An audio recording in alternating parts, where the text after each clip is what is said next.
নমো কৃষ্ণ। কৃষ্ণ মোৰ চিৰপূজ্য। আজি মহান অনুষ্ঠান ভাগিত উপস্থিত মোৰ পিতৃসম বাপসকল, পূজনীয়া মাতৃসম আইসকল, দেশৰ মেৰুদণ্ড স্বৰূপ যুৱক যুৱতী, কেঁচা সোণৰ চেকুৰা সদৃশ কণ কণ মইনা মইনীসকল, জয়ে জয়তে সদৌতিৰে দুখানি চৰণত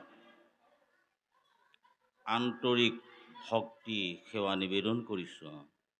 আৰু মই সেৱা নিবেদন কৰিছোঁ এই মুহূৰ্তলৈকে আপোনাক সবে সুদূৰ বিশ্বনাথ চাৰিআলিৰ শইকীয়া প্ৰভুৰ দ্বাৰা ভাগৱত আলোচনা শ্ৰৱণ কৰিলে আমি শইকীয়া বাপজনাৰ চৰণলৈ ভক্তিপূৰ্ণ সেৱা নিবেদন কৰিছোঁ। যিসকল পাঠকে সুললিত কণ্ঠই পাঠ আগবঢ়াই আহিছে তাৰা সমস্তৰ চৰণলৈকো আমি সেৱা নিবেদন কৰিলোঁ।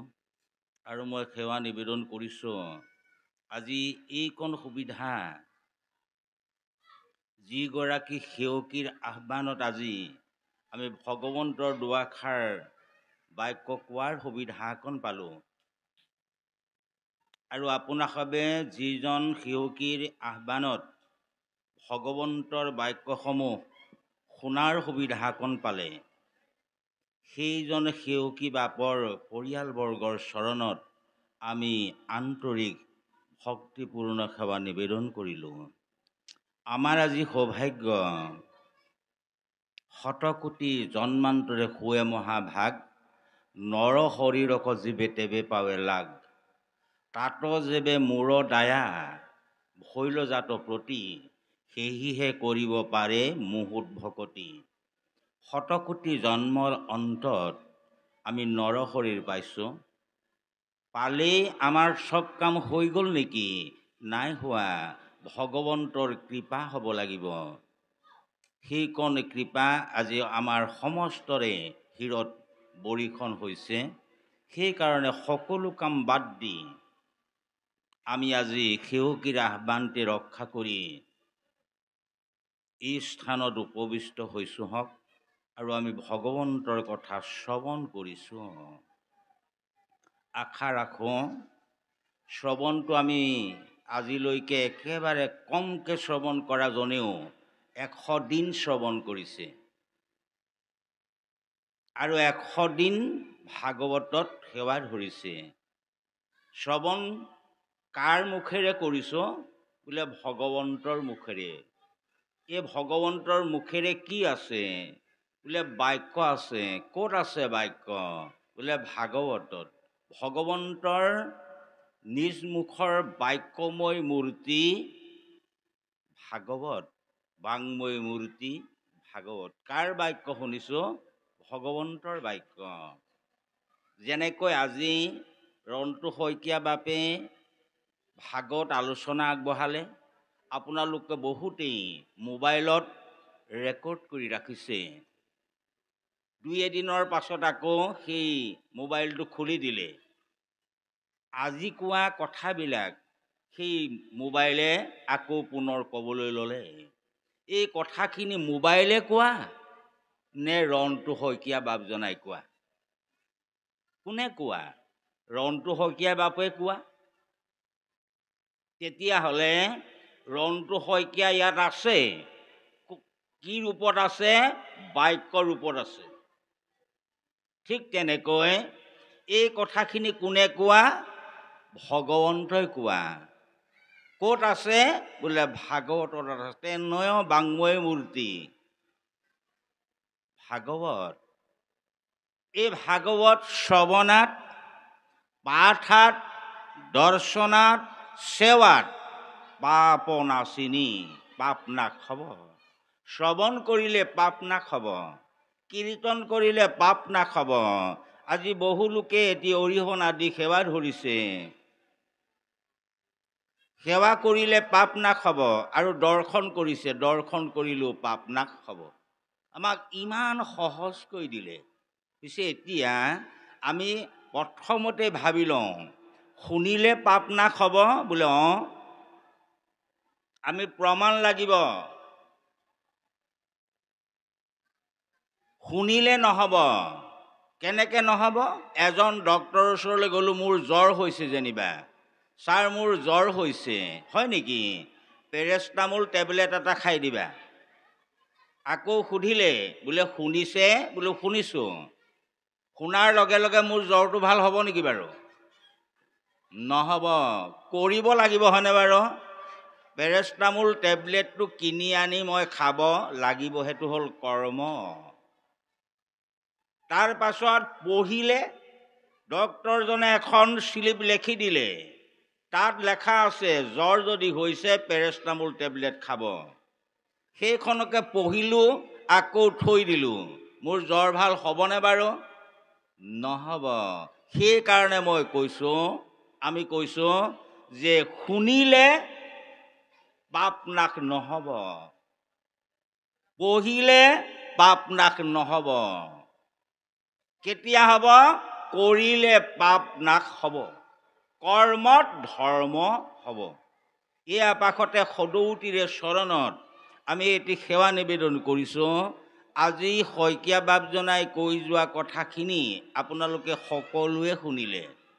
যেনেকৈ 28 সহস্ৰ ঋষি বেদত প্ৰধান, তথাপিতো সুতমুখে শুনে ভাগৱত। কিয়? কিন্তু সকলোৱে শুনিলে।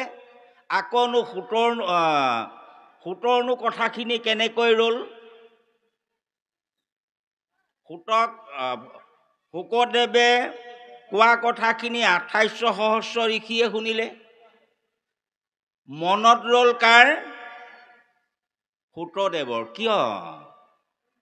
শুনা সকলোৱে শুনা,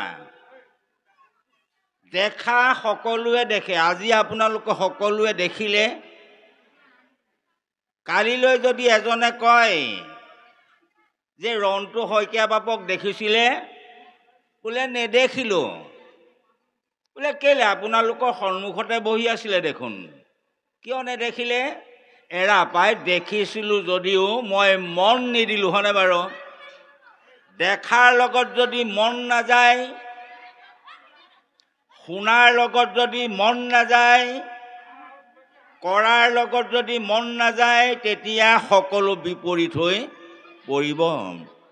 সেয়েহে শুনিলে, পঢ়িলে আৰু জানিলে, জ্বৰত পেৰাচিটামল টেবলেট খালে জ্বৰ ভাল হয়, আমি সকলোৱে জানিলোঁ, হয়নে? বোলে হয়, কিন্তু কৰ্মটো নকৰোঁ, জ্বৰ ভাল হ'ব নেকি বাৰু? কেতিয়াও নহ'ব, হয়নে বাৰু কথাটো? দেখা, শুনা, পঢ়া আৰু জনা, এই তিনিওটা যদি আমাৰ হৈছে কিন্তু কৰাহে নাই, তেতিয়াহ'লে কাম নাহিব। জয়ে জয়তে কৰ্মত যে ধৰ্ম, এই কথাটো আপোনালোকক আমি অকণমান অনুৰোধ ৰাখিলোঁ। আজি শুনিলে, কিন্তু কালিলৈ পৰা, আজিৰে পৰা আপোনালোকে কৰক। তেতিয়া আজি ভাগৱত শ্ৰৱণ কৰা, ভাগৱত পাঠ কৰা আৰু ভাগৱতৰ কথা জনাৰ ফল ধৰিব। এই অনুৰোধটি আমি সদৌতিৰে চৰণত ৰাখিলোঁ। এতিয়া পাঠে কি কৈছে? যাৰ নাম সতী আখ্যা দিয়া হৈছে, সতী আৰু মহেশৰ মাজত অকণো কাজিয়া পচাল নাই। পিছে কাজিয়াখন কিয় কৰি দেখুৱালে? স্বামী তপ, স্বামী জপ, স্বামী কৰোঁ ধ্যান, স্বামীৰ কুশল বিনে নিশ্চিন্ত হোৱান, এয়া সতী আইৰ কৰ্তব্য। মুখে মুখে কদাচিতো নকৰোঁ উত্তৰ, সকলো ভাঙিয়া কৰিলোঁ শ্ৰীমন্ত শংকৰ। তেতিয়াহ'লে সতী আইৰ কৰ্তব্য যদি এয়া হয়, তেতিয়াহ'লে আই সতীয়েনো আকৌ স্বামীৰ বাক্য কিয় লংঘন কৰিব লগা হ'ল?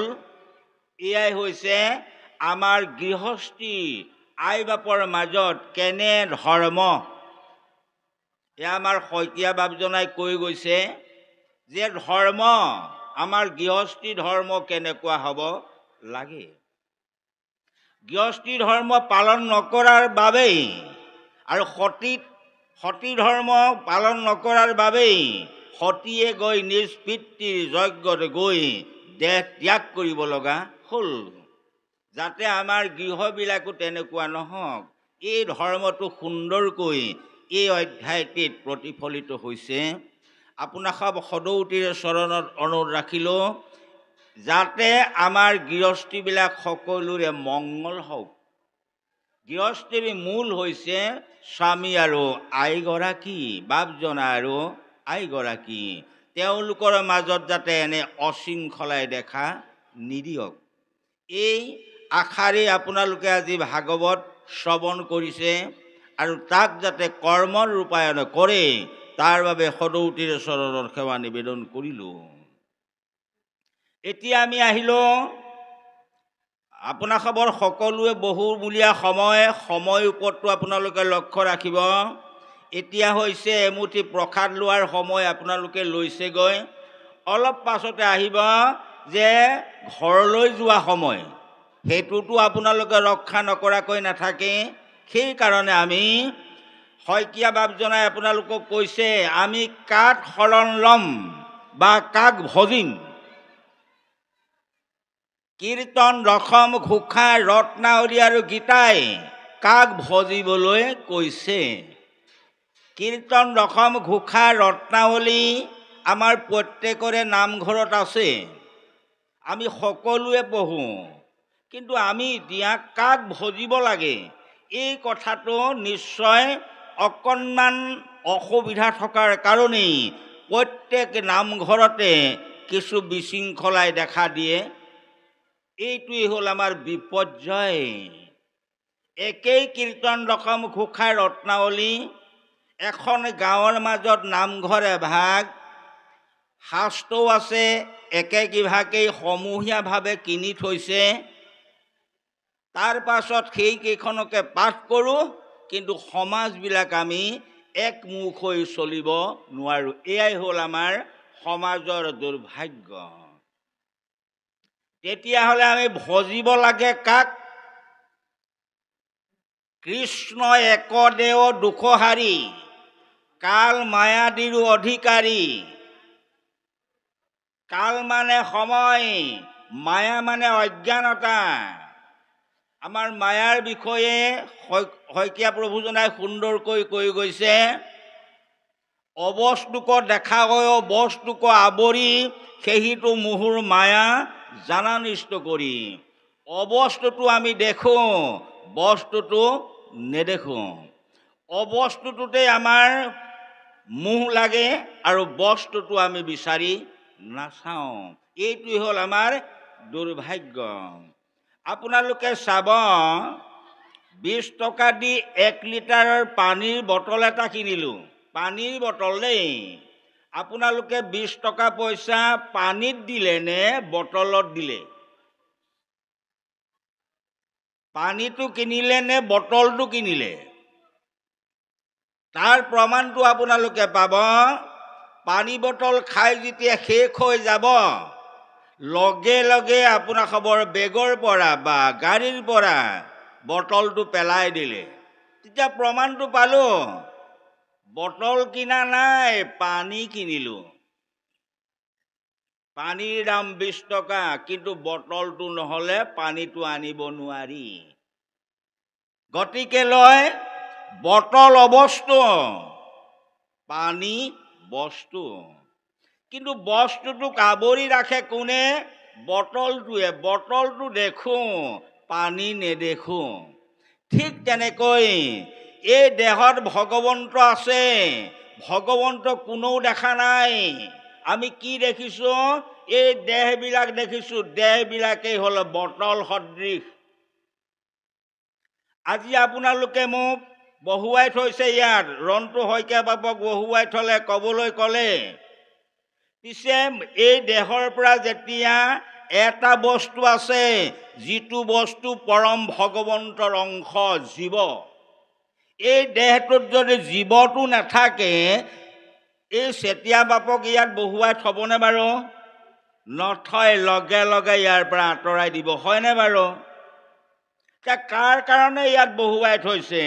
বোলে তেখেতৰ জীৱ আছে। জীৱ হ'ল বস্তু, মোৰ দেহটো হ'ল অবস্তু।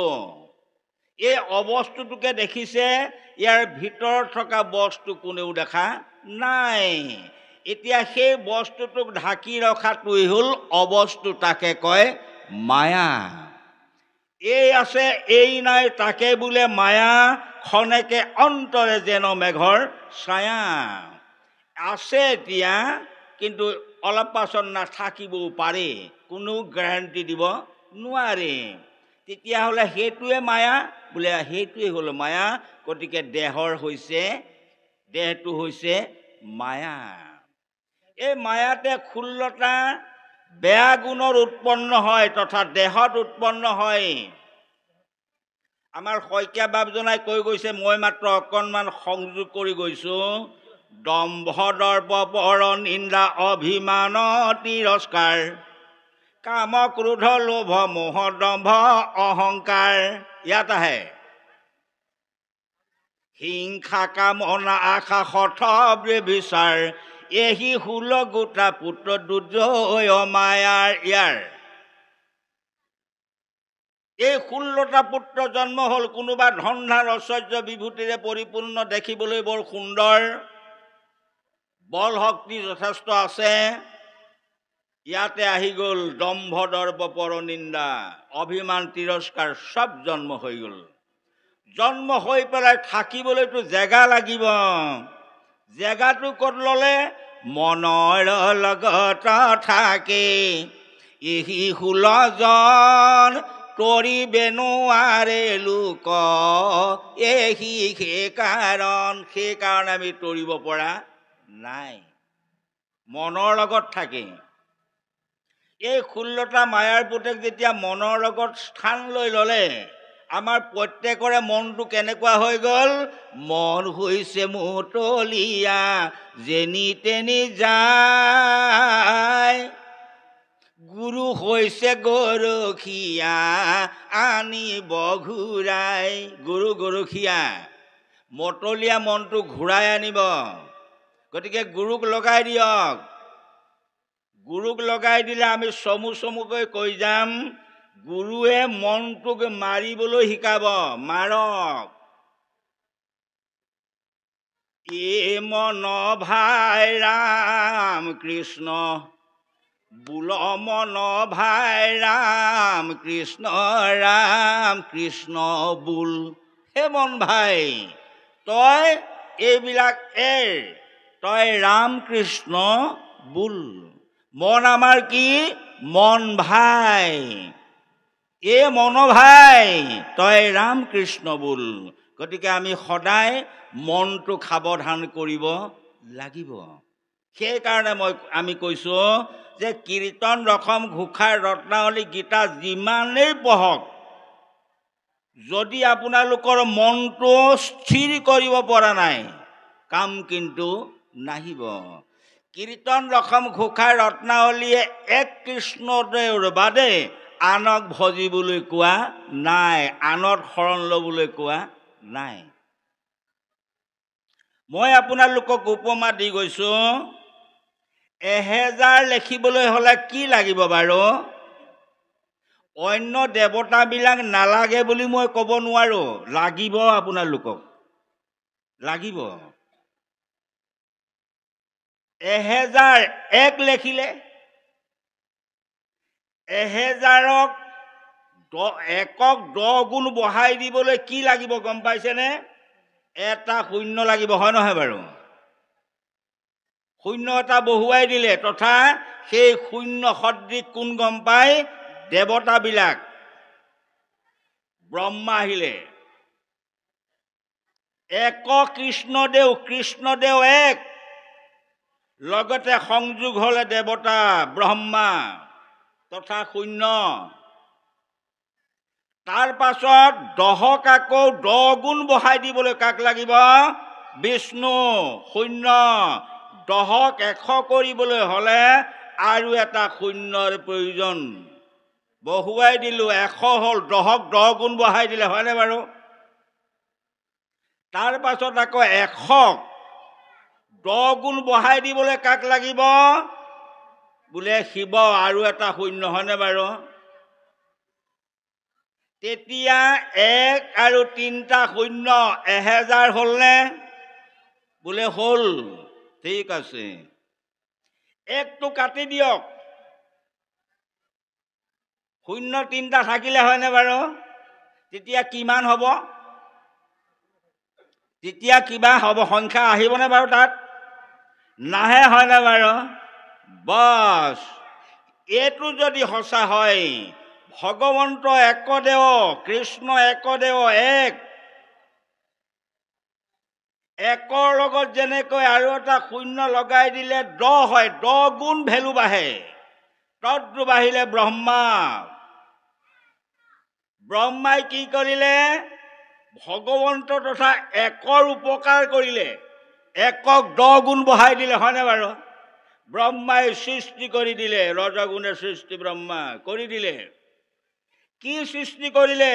ভগৱন্তৰ অংশ জীৱবিলাক, তোমাৰ একে অংশ আমি যত জীৱজাক। এই জীৱবিলাকৰ সৃষ্টি কোনে কৰিলে? বোলে ব্ৰহ্মাই কৰি দিলে। কাৰ আজ্ঞা? একৰ আজ্ঞা, কৃষ্ণৰ আজ্ঞা। এতিয়া কৃষ্ণৰ মূল্য কিমান বাঢ়ি গ'ল? বোলে বহুত বাঢ়ি গ'ল, 10 গুণ, হয়নে? বৰ সুন্দৰ। তাৰ পৰা আহিলে বিষ্ণু, এই 10ক আকৌ বিষ্ণু আহি পেলাই 10 গুণ বঢ়াই দিলে, 100 হ'ল। তাৰ পাছত আহিলে মহাভক্ত শিৱ, মহাবৈষ্ণৱ শিৱই আকৌ ভগৱন্তৰ সহস্ৰ নাম প্ৰচাৰ কৰি দিলে, 1000 গুণ কৰি দিলে। কাৰ? একৰ, হয়নে বাৰু? একৰ 1 গুণ কৃষ্ণ, কিন্তু 1টো কাটি দিলে সব শূন্য, হয়নে বাৰু? তাৰ কিবা মূল্য থাকিব? একো নাথাকে। এতিয়া আমি শূন্যকেইটাক ভজিম, শূন্যকেইটাৰ নাম ল'ম নে একৰ নাম ল'ম? 1 0 0 0 সমান 1000 লেখা নেকি কোনোবাই? কয় নেকি কোনোবাই? নকয়। কি বুলি কওক? 1000 টকা। 1000 লগত 3টা শূন্য বুলি কোনেও নকয়, এইটোতো সত্য। তেতিয়াহ'লে শূন্যকেইটা কাটি দিলো, একৰ মূল্য নাথাকিব নেকি বাৰু? থাকিব। শূন্য নাথাকিলেও 1 থাকিব। জগত সংঘৰি সুতি আশা নাৰায়ণ, নাৰায়ণ আছে, শূন্যবিলাক তথা অন্য দেৱতাবিলাক নাই, হয়নে বাৰু? তেতিয়া একৰ মূল্য কেতিয়াও নকমে। কিন্তু একৰ লগত তাৰ মূল্যটো বঢ়াব বাকী ভক্তসকলে, কিন্তু ভগৱন্তৰ কেতিয়াও নাশ নহয়। নাহি সিহঁতৰ থাকিবাৰ পুৰি, আনক ৰাখিব কেনমতে। এই কথাটো আপোনালোকৰ চৰণলৈ আমি সদৰিলোঁ। তেতিয়াহ'লে বাকী দেৱতাবিলাক যে আমি পূজা কৰিব লাগে, এই বুলি মই ক'বলৈ নাই যোৱা, আৰু নালাগে বুলি ক'বলৈ গৈছোঁ। কেলে? 1000 বুলিহে কয়, 1000 0 0 0 বুলি কোনেও নকয়। শূন্যক পূজা নকৰে, একক পূজা কৰে। গতিকে লয়, এক কৃষ্ণদেউ কৰিও কষেও, 1 কৃষ্ণকে সেৱা কৰক, বাকীবিলাকক সেৱা কৰিব নালাগে। এইটো নাভাবিব 1000 কেইটা নাথাকে, শূন্যকেইটা নাথাকিলে যে 1000 হয়, এইটো কিন্তু নাভাবিব। শূন্যৰ পূজা নালাগে কৰিব, একৰ পূজা কৰক, 1 কৃষ্ণদেউ কৰিও কষেও। আৰু এটা মই উপমা দিম, এয়া তাক আমাৰ ইয়াত কাহিনী ৰচি পেলাই আমাৰ অশৃংখলতা দূৰ কৰিব বিচাৰিছে শিৱ সতীয়ে। আৰু এটা উপমা মই দি যাম। এতিয়া যোৱা বহাগৰ বিহুত আপোনালোকে চিৰা খুন্দিলে, আকৌ এই যে পোলাও বনালে, মুড়ি ফুটালে, সব কৰিলে। পিছে মূলতে কি বাৰু? আখৈ ফুটালে, মূলতে কি বাৰু? ধান, হয়নে বাৰু? মূলতে ধান। ধান নহ'লে চাউল নহয়, চাউল নহ'লে ভাত খাবলৈ নাপাওঁ, হয়নে বাৰু? ভাতৰ চাউলৰ ধানৰ পৰা, হয়নে বাৰু? এতিয়া ধানৰ মূল্য কিমান বাঢ়িলে? 1 কেজি ধানৰ দাম হ'ল 20 টকা। চাউল বনালোঁ ধানৰ পৰা, হ'ল 50 টকা। মূল্য বাঢ়িলেনে? কাৰ মূল্য বাঢ়িলে? ধানৰ মূল্য বাঢ়িলে। কিহে বঢ়ালে? চাউলে, হয়নে বাৰু? তাৰ পৰা আকৌ সেয়া চাউলৰ পৰাই কি কৰিলোঁ? বোলে চিৰা খুন্দিলোঁ ধানৰ পৰা। চিৰা খুন্দিলোঁ, ধানৰ কেজি 20 টকা, চিৰাৰ কেজি 60 টকা হ'লনে বাৰু? কাৰ মূল্য বঢ়ালে? ধানৰ মূল্য বঢ়ালে। তাৰ পাছত আহিলে সেই ধানৰ পৰাই চাউল উলিয়াই কোনোবাই মুড়ি ফুটালে, মুড়িৰ কেজি হ'ল 60 টকা, ধানৰ কেজি হ'ল 20 টকা। তেতিয়াহ'লে এয়া কাৰ মূল্য বঢ়ালে? ধানৰ মূল্য বঢ়ালে। আপোনালোকে নাভাবিব মুড়িৰ মূল্য দাম বাঢ়িছে, নহয়, ধানৰ মূল্য বাঢ়িছে। তেতিয়াহ'লে মুড়িৰ খেতিত সাৰ দিবনে নে ধান খেতিত সাৰ দিব? পূজা হেতু দেই। আপোনালোকে এতিয়া পূজা কাক কৰিব? ধান খেতিত সাৰ দিব নে মুড়ি খেতিত, চিৰা খেতিত সাৰ দিব? বোলে মুড়ি চিৰাৰ খেতি নাই নহয়, ধান খেতিহে আছে। তেতিয়া ধান খেতিটোত পূজা দিব লাগিব, হয়নে বাৰু? তেতিয়া ধান যেতিয়া সাৰ জাবৰ দিম, পূজা দিম, তেতিয়া ধান খেতিটো ভাল হ'ব। ধান খেতি ভাল হ'লে বাকীবিলাক ভাল হৈ যাব, হয়নে বাৰু? ঠিক তেনেকৈ পূজা কৰিব লাগে একক কৃষ্ণদেৱক, আৰু পূজা কৰিব লাগে তথা সাৰ জাবৰ দিব লাগে ধান খেতিত। মুড়ি, চিৰা, আখৈ আদি খেতিত সাৰ জাবৰ দি পূজা কৰি একো লাভ নাই। এয়া মই আপোনালোকক মাত্ৰ প্ৰমাণটো দেখুৱালোঁ, আপোনালোক সকলোৱে বুজিব পৰাকৈ, আইসকলেও বুজিব পৰাকৈ এই কথাখিনি আমি ক'লোঁ।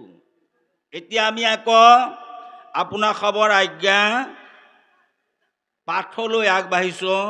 এতিয়ালৈকে সতীয়ে প্ৰাৰ্থনা কৰি আছে, হে প্ৰভু মোক যাবলৈ অনুমতিটো দিয়ক, হয়নে বাৰু? ইয়াৰ পৰা আমি বুজিম সতী আই লক্ষণ, স্বামীক নুসুধিকৈতো নকৰোঁ গমন, স্বামীক নিদিয়া অন্ন নকৰোঁ ভোজন।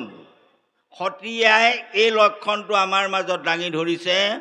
স্বামীক নুসুধাকৈ মই কলৈকো নাযাওঁ, এয়া সুধিছে। কওকচোন বাৰু, আপুনি নাযায় আৰু নামাতিলে বুলি, কিন্তু মই দেউতাকৰ ঘৰলৈনো আৰু মাতিব লাগেনে?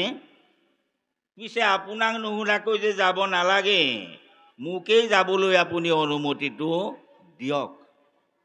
এই বুলি নানা যুক্তি প্ৰদৰ্শন কৰি আই সতীয়ে স্বামীজনাক যাবৰ বাবে অনুমতি প্ৰাৰ্থনা কৰিছে। কৃষ্ণ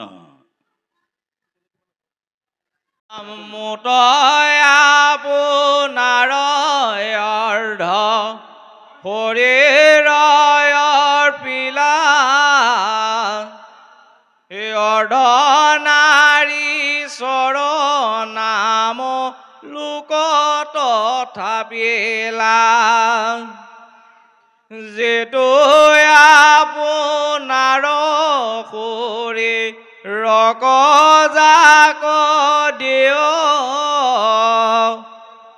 তাক কি সামান্য প্ৰয়োজন সাধয়। বিবাহৰ সম্বন্ধে পুৰু খৰ ধাঙিনী স্বামী বুলি কৰ্ম ধৰ্ম পাৱে ধখিনি। বিবাহ সম্বন্ধ ঘটাৰ লগে লগে স্বামী আৰু স্ত্ৰীৰ মাজত আধা আধা মিলি এক হয়। এই কথাটো আই সতীয়ে স্বামীৰ আগত কৈছে, তোমাৰ লগত যেতিয়া মই বিবাহ পাশত আবদ্ধ হ'লোঁ, তুমিয়ে মই আধা আধা মিলি এক হ'লোঁ। গতিকে এতিয়া সেইফালৰ পৰা চালেও মোক আপুনি আজ্ঞা ভাগি দিব লাগে, আপুনি বেলেগ বুলি আৰু নাভাবিব। ঠিক তেনেকৈ সেই হেতু মহাপাপ আদি কৰি যত তাৰ অৰ্ধভাগ জানা শুয় স্বামীৰ। দুয়ো আধা আধা মিলি এক হ'ল। স্বামীয়ে কৰা ধৰ্ম কৰ্ম ধন ধান ঐশ্বৰ্য বিভূতি স্বামী শুশ্ৰূষাৰ ফলশ্ৰুতি হিচাপে আইসকলে স্বামীৰ পৰা পায়। মাষ্টৰ হ'লে মাষ্টৰণী নাম পায়, ডাক্তৰ হ'লে ডাক্তৰণী নাম পায়, ভকত হ'লে ভকতনী, মহাজন হ'লে মহাজনী। কাৰ পৰা পায়? বোলে স্বামীৰ পৰা পায়। আকৌ কেনেবাকে স্বামীজনাই যদি চুৰ কৰে তেতিয়া বোলে চুৰণী, হয়নে বাৰু? সেইটিও পায়, ভালো পায় বেয়াও পায়।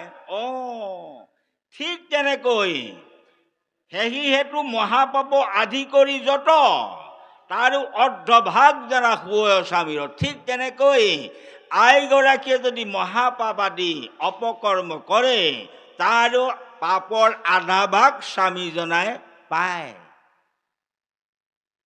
সেই হেতু কটু কটু ধৰ্মিনী ৰমণী পাপ কাৰ্যে বাধা দিয়া খন্দাৱে বিঘিনী। সেইকাৰণে ধৰ্মণী ৰমণীসকলে নিজেও পাপ কাম নকৰে আৰু স্বামীজনাকো কৰিবলৈ নিদিয়ে। এৰাম কটু অধৰ্মিনী তিৰি ধৰ্ম কবাধিয়া স্বামী কনেই ঘূৰ নৰকে টানিয়া। কিন্তু অধৰ্মিনী তিৰিসকলে ধৰ্ম কাৰ্যত বাধা দিয়ে। আজি নামঘৰত ভাগৱত ঠক ঠক গোটেই দিনটো যাব আৰু আপোনাৰ কাম একো নহ'ব। শুনিবলৈ পাব ভাগৱত। আমাৰ নামঘৰতে অকল পাতিব নেকি কিবা? বেলেগ এদিনা যাব, কাম নাইকিয়া দিনা, হয়নে বাৰু? কাম কাৰণো নাই বাৰু, নাইকিয়া দিনটো ক'ত পাব ভাগৱত শুনিবলৈ? নাপায়। আৰু কেনেবাকৈ ধৰ্মমূলক আজিয়েই যেনিবা কোনোবা এজন বাপে বোলে মই প্ৰসাদকে কেইটামান আগবঢ়াইছোঁ, বা মোৰ বাৰীত থকা কলকে এথোকা আগবঢ়াইছোঁ, বা মই দালিকে 5 কেজি ভকতত লাগিবলৈ দিছোঁ। আইগৰাকীৰ মুখখন ওফন্দি গ'ল আৰু চাহত চেনি দিবলৈকে পাহৰিব। তাৰমানে কথাগুৰি ক'ৰবাত হয়নে বাৰু? নকৰিব তেনেকুৱা। কিয়? নিজে আহিব নোৱাৰো, ভকতে খাব, এয়া আপোনাৰ ভকত সেৱাত লাগিব, একো দিগদাৰ নাই। গতিকে তেনেকৈ নিদি কি হ'ব? ভকত সুলভ মনোভাৱ স্বামীজনাৰ নাইকিয়া হৈ যাব। নাহি আহিবলৈ মন নোযোৱা হ'ব, নুশুনি শুনিবলৈ মন নোযোৱা হ'ব। এয়া কোনে কৰিলে?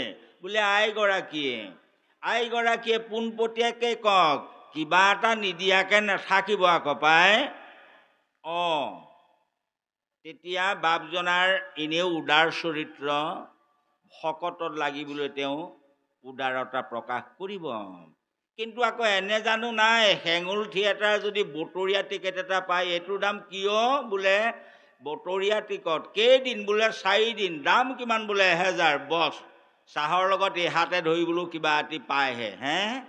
কথাগুৰি দেখোন ক'ৰবাত, হয়নে? জানক তেতিয়া বতৰীয়া টিকেট আৰু বাপজনাই নেৰে আৰু, কাৰণ আইগৰাকীয়ে ভাল পায় যে, বছ। গতিকে লয় তেনেকৈ আইগৰাকীয়ে চিত্ৰিনী সাংখিনী হস্তিনী পদ্মিনী আই সকলো হওক। এয়া আমি এই আপাশতে ৰাখিলোঁ। কিন্তু সতীয়ে যিটো দৃষ্টান্ত ইয়াত দেখুৱাব তাৰ পৰাও আমি এইটোকেই পামগৈ। সেইকাৰণে আমাৰ শইকীয়া বাপজনাই কৈছে, ঠাউকতে গোটেই কথাখিনি ক'ব পৰা নাযাব। আৰু এইটো আপোনালোকক কৈ যাওঁ, 4 বেদ 14 শাস্ত্ৰ স্মৃতি নিৰন্তৰ, এই 2 চক্ষু জানা ব্ৰাহ্মণ খবৰ, তাক বুলি কণা যাৰ এক চক্ষু নাই, 2 নাজানিলে অন্ধ বোলে সমুদায়। চাৰি বেদ, 14 শাস্ত্ৰ, স্মৃতি শাস্ত্ৰ আদি আমি জানিব লাগিব। তেতিয়া আমি দুইটা চকুৰে দেখা এজন ব্ৰাহ্মণ হ'ম। চাৰি বেদ জানো, 14 শাস্ত্ৰ নাজানো, তেতিয়া এটা চকুৱে নেদেখা কণা। চাৰি বেদো নাজানো, 14 শাস্ত্ৰও নাজানো, দুইটা চকুৱে নেদেখা অন্ধ। আমি কোনোবাই চাৰি বেদ 14 শাস্ত্ৰ জানো নেকি? কোনেও নাজানো। 14খন শাস্ত্ৰৰ নাম নাজানো, আৰু চাৰি বেদ বুলি শুনিছোহে, দেখি পোৱা নাই। আমি চব অন্ধ হয়নে বাৰু? চব অন্ধ। হেন অন্ধ হব ভাগৱত ধৰ্ম ধৰি, দৌৰি ফুৰন্তে তাৰ নিপিছলে ভৰি। দৌৰি ফুৰিব পাৰিব আপোনালোক অন্ধ হলেও, কিন্তু ভাগৱত ধৰ্ম ধৰিব লাগিব। আপোনাৰ খবৰ নামঘৰত এভাগ বা দুভাগ ভাগৱত একেই। এই ভাগৱতৰ ধৰ্ম কি তাক আমি সকলোৱে শুনিলে নহব, তাক পালন কৰিব লাগিব। তেতিয়া কিন্তু ভাগৱত শ্ৰৱণ কৰাৰ সাৰ্থকতা হ'ব। আত্মমহা ধৰ্ম এক নামেহে প্ৰখ্যাত। নাম, যাগ যজ্ঞ, পূজা পাতল, স্নান দান ইয়াত নাই। আত্মমহা ধৰ্ম এক নামেহে প্ৰখ্যাত। শ্ৰৱণ মাত্ৰকে কৰে কৃষ্ণ সাক্ষাৎ।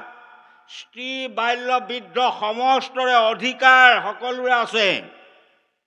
চাণ্ডালকো কৰে নামে তেখনে উদ্ধাৰ। নিজ জাতি চাণ্ডালকো উদ্ধাৰ কৰিব কিহে?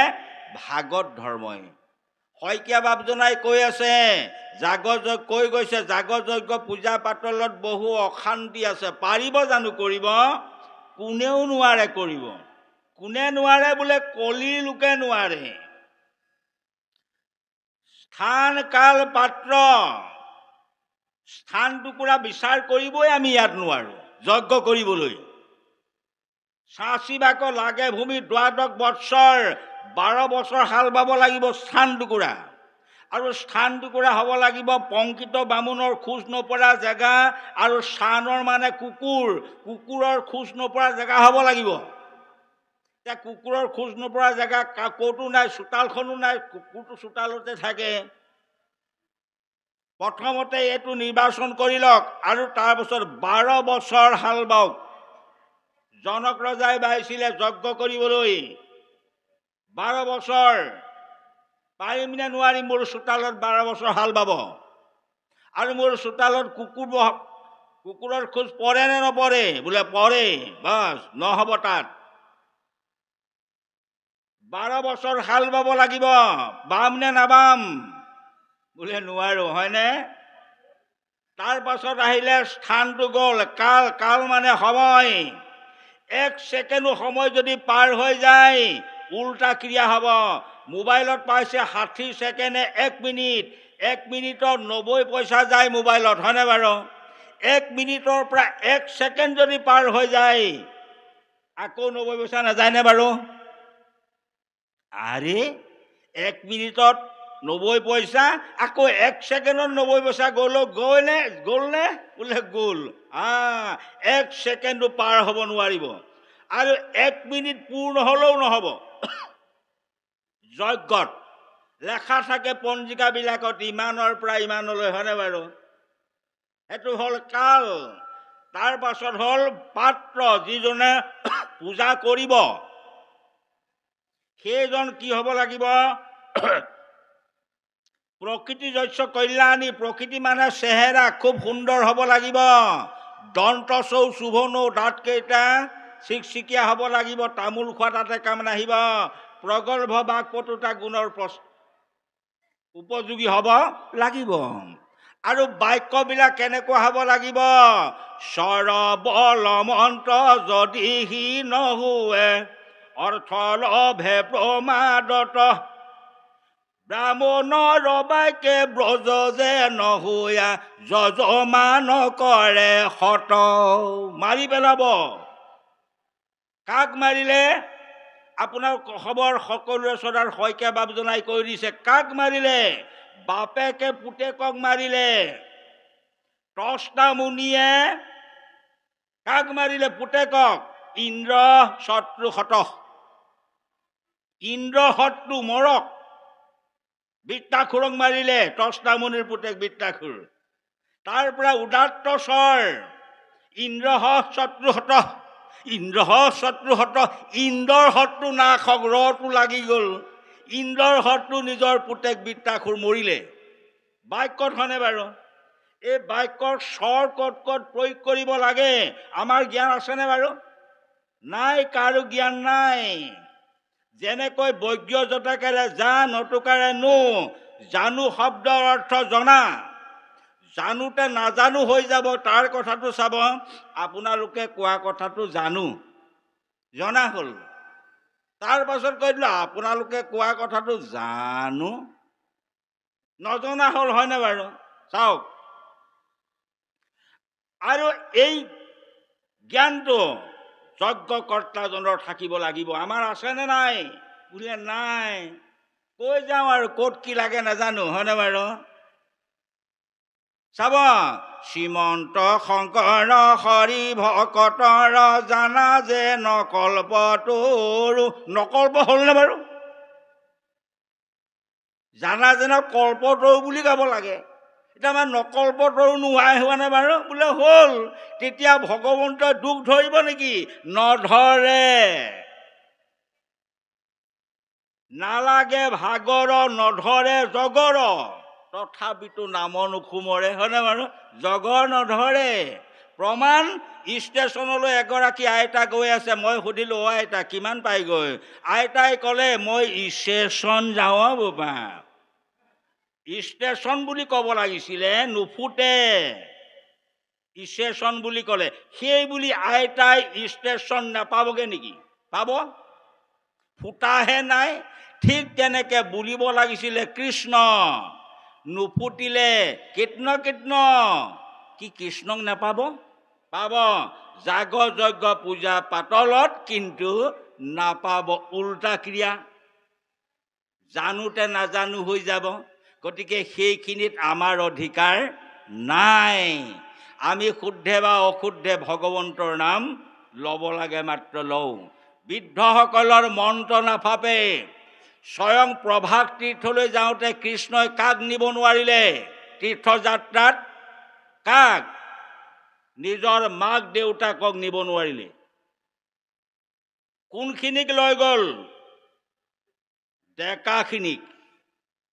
ডেকাখিনিকহে নিলে কাৰণ তাত জল যেতিয়া তীৰ্থ স্নান কৰিব মন্ত্ৰ মাতিব লাগিব বৃদ্ধসকলৰ মন্ত্ৰ নাফাপে কেলে বোলে দাঁত সৰিলে স্বৰৰ গণ্ডগোল হয় এতিয়া আপোনালোকৰ গাঁৱে ভূঞে আছে দেউতাজনৰ মন্ত্ৰ ফাঁকি কিন্তু বৰ ধুনীয়া আছিলে বৰ ধুনীয়া আছিলে পিছে এতিয়া নফপা হ'ল আকৌ কেলে বোলে দাঁত সৰিলে নহয় দাঁত সৰিলে মন্ত্ৰ নাফাপে বোলে নাফাপেতো আকৌ তেতিয়া বয়সস্থ দাঁত সৰা লোকে যাগ যজ্ঞ পূজা পাতলত মন্ত্ৰ মাতিলে কাম নিদিব হয়নে বাৰু আৰু আইসকলে স্ত্ৰীসকলে সেইটো কৰিব নোৱাৰিব বোলে কেলে নোৱাৰিব আইসকল তিনি কালৰ অধীন সৰু হৈ থাকোঁতে কাৰ অধীন মাক দেউতাক ককায়েকৰ অধীন বহাগী মেলালৈ যাওঁ দাদা নোৱাৰো যাব বন্ধ বিয়া দিয়াৰ পাছত কাৰ অধীন স্বামীৰ অধীন বিয়া দি ল'ৰা ছোৱালী হ'ল বৃদ্ধ অৱস্থাত কাৰ অধীন পুত্ৰৰ অধীন মা 9টা বজাত মোৰ গাড়ী আছে কিন্তু ভাত লাগিব এতিয়া তিনি কালত সেই আইসকল অধীন হৈ থাকে সেইসকল আয়ে কেনেকৈ যজ্ঞ কৰিবলৈ যাব নোৱাৰে যাব বাল্যৰ অধিকাৰ নাই যাগ যজ্ঞ পূজা পাতলত কেলে বাল্যসকল অতিকে চঞ্চল মন অলপতে ৰুষ্ট আৰু অলপতে তুষ্ট বেলুন লাগে আনি দিয়ক 1 মিনিট বা আধা ঘণ্টা ল'লে আকৌ ফুটাই পেলালে খতম এতিয়া ঘৰে ঘৰে আপোনালোকৰ গডৰেজত 1000 টকীয়া ৰিমট কণ্ট্ৰলৰ গাড়ী সোমাই আছে 1000 টকীয়া টিপি দিয়া বন্দুক সোমাই আছে কেইদিন ল'লে বাৰু এদিন দুদিন ল'লে আৰু তাৰ পৰা খতম, কিন্তু নোপোৱালৈকে কান্দি কাটি খাইৰাং, পোৱাৰ পাছত এদিন দুদিন ল'লে পেলাই দিলে, নালাগে যা। অলপতেই ৰুষ্ট আৰু অলপতেই তুষ্ট। গতিকে এই তিনি লোকে যাগ যজ্ঞ পূজা পাতল কৰিব নোৱাৰে, কিন্তু ভাগৱত ধৰ্ম সকলোৱে কৰিব পাৰে। স্ত্ৰী বাল্য বৃদ্ধ সমস্তৰে অধিকাৰ। আগতে নিজ জাতিয়ে ধৰ্ম কৰিব নোৱাৰে, পিছে এতিয়া চাণ্ডালকো কৰে নামে তেখনে উদ্ধাৰ। এই কথাখিনি আপোনালোকৰ চৰণলৈ আগবাঢ়িলোঁ। এতিয়া ভোজনৰ বেলাটো আগবাঢ়িছে, এতিয়া আকৌ ঘৰৰ বেলাটো আছে, আৰু কেইটিমান কোটৰ পাছতে আজি এই অনুষ্ঠানৰ সামৰণি পৰিব।